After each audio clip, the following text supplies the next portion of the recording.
Soyez les bienvenus encore. Mon nom c'est Pierre Roussel, vous me connaissez, je suis avec l'entreprise missionnaire, Aide missionnaire internationale, en association avec Mission Silo et l'école de la mission Éveil avec mon frère Jean Tambou à Kinshasa. Alors, la vidéo aussi que nous allons faire aujourd'hui, ça s'appelle « L'unité dans le corps du Christ ». Alors, nous allons embarquer dans l'enseignement tout de suite parce que j'ai beaucoup de points ici que je veux faire, beaucoup de notes et je veux vous encourager de vraiment suivre avec vos Bibles.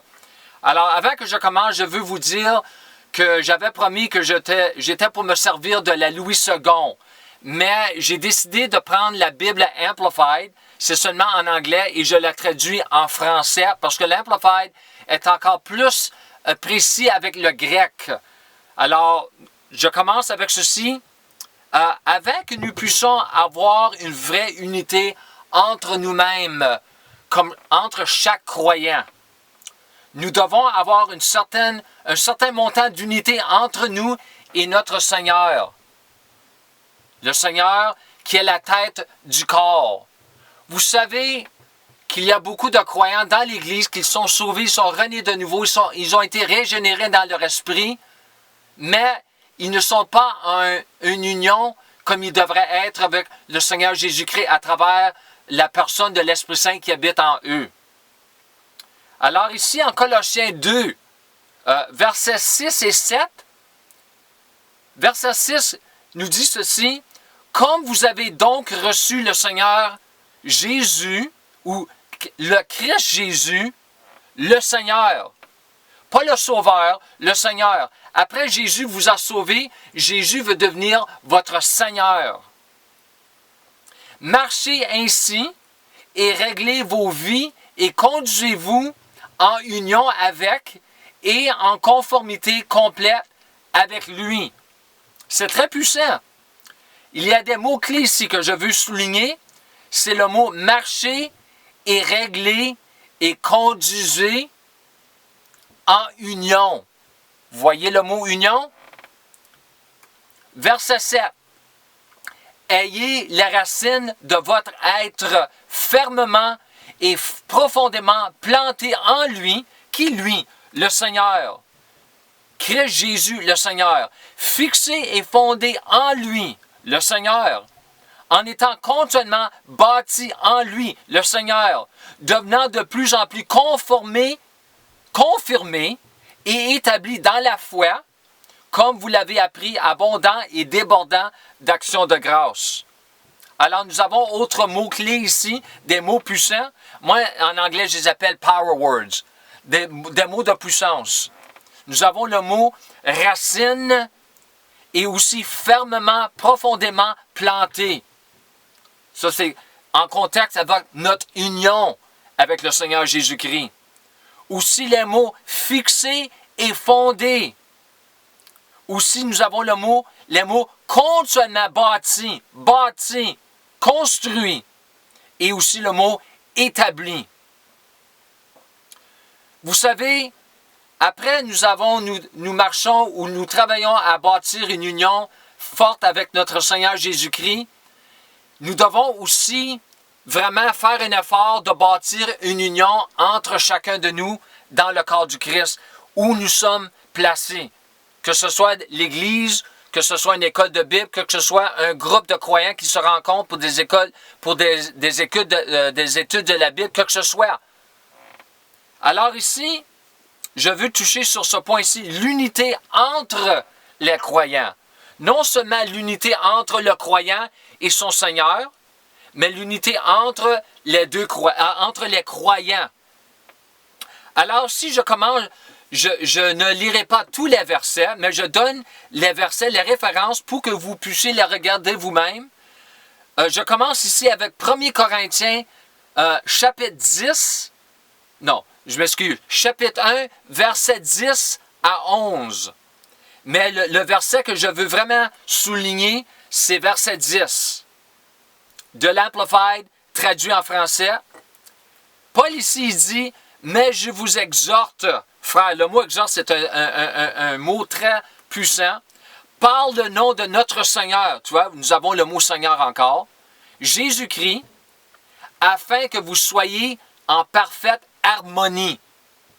Le mot harmonie est synonyme avec le mot unité. Et en plein accord, un autre mot qui signifie le mot unité. Dans ce que vous dites, et qu'il n'y ait pas de dissension, de discorde ou de division parmi vous, mais que vous soyez parfaitement unis. Vous voyez le mot uni? Dans votre compréhension commune. Le mot commune, commun, c'est l'idée d'unité. Ainsi que dans vos opinions et vos jugements.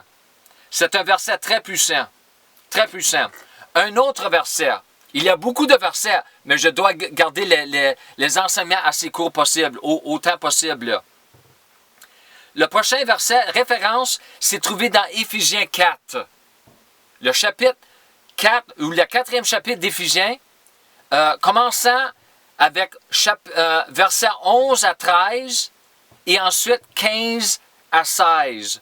11 à 13, nous allons les mettre sur l'écran, 11 à 13 et 15 et 16. Mais je veux seulement toucher sur le verset 16.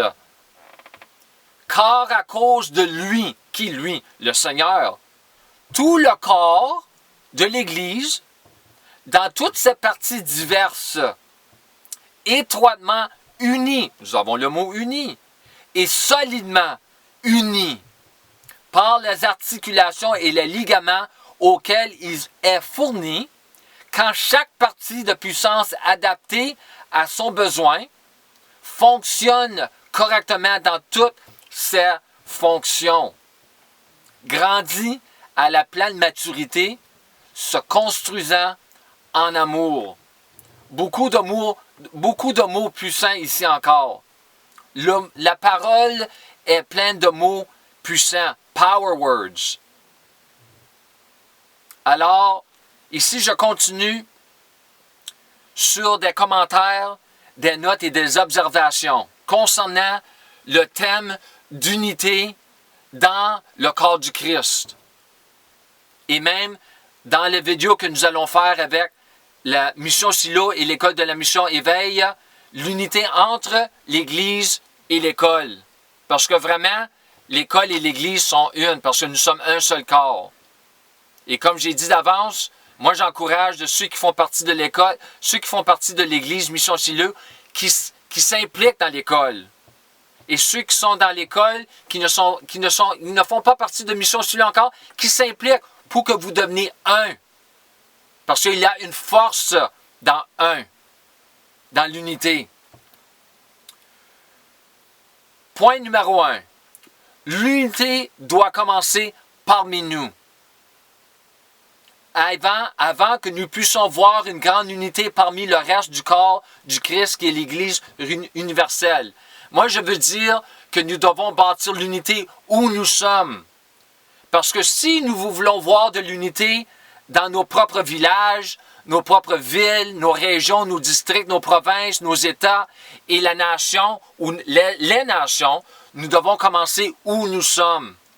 Laissez faire essayer de bâtir l'unité avec autres églises si vous n'avez même pas l'unité entre vous-même, dans votre propre local, où vous êtes, où vous vous rencontrez pour la louange, pour l'enseignement, l'entraînement, tout cela. Non, mais je sais avec mon frère, il a déjà commencé, même avant que nous sommes rencontrés, il avait déjà commencé à bâtir l'unité avec autres pasteurs. Et c'est très bon, c'est très bon. Mais l'unité commence avec nous-mêmes, avec le Seigneur, entre nous-mêmes, et après ça, avec autres croyants qui font partie d'autres églises locales. Parce que nous sommes une église après le Seigneur Jésus-Christ. Alors, ici, comme j'ai dit, vous ne pouvez pas avoir l'unité véritable, une vraie unité, jusqu'à ce que vous ayez fait ce qu'il faut faire pour mettre hors ou se débarrasser du vieil homme. Je touche beaucoup de points aujourd'hui. Mais c'est toutes des choses que je dois faire plus tard. C'est toutes des choses que je vais toucher sur. Je vais faire d'autres vidéos pour vous. Débarrasser du vieil homme.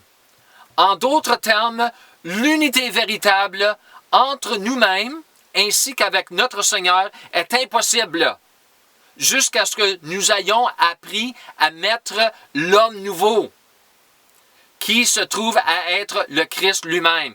Éphésiens 4, chapitre 4, versets 22 à 24 et Galates 4, verset 19. Pour seulement deux références, je n'ai pas le temps, je vais les mettre sur l'écran. Je n'ai pas le temps pour les lire, mais vous pouvez les regarder et même les étudier ensemble. Là.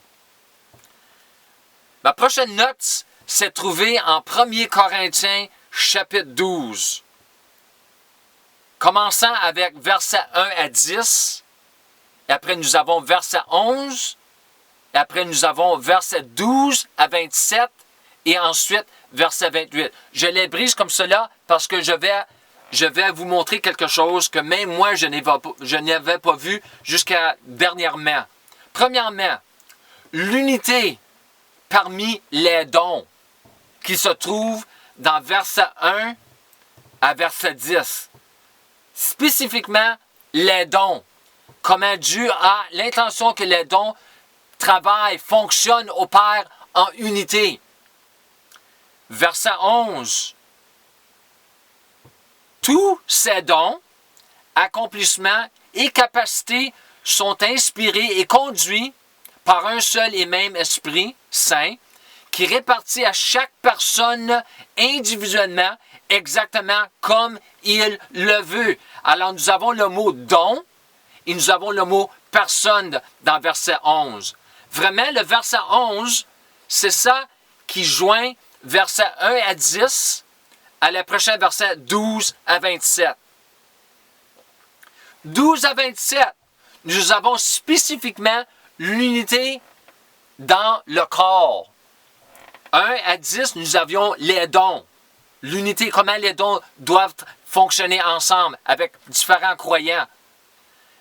Et 12 à 27, nous avons spécifiquement l'unité dans le corps, où vous êtes. Dans le cas ici, c'est Mission Silo et aussi l'école de la mission Éveil. Alors, je vais lire seulement verset 25. Mais je vous encourage à regarder tous les autres versets. Verset 25. Alors qu'il devrait n'y avoir de division ou de la discorde ou le manque d'adaptation des parties du corps envers les uns les autres. Mais les membres, chaque membre, tout pareil, devrait avoir un intérêt mutuel. Le mot mutuel, c'est l'idée d'unité. Unis, un, mutuel et de soins pour les uns les autres. Très important. Très important. Avant que je continue, je veux vous encourager.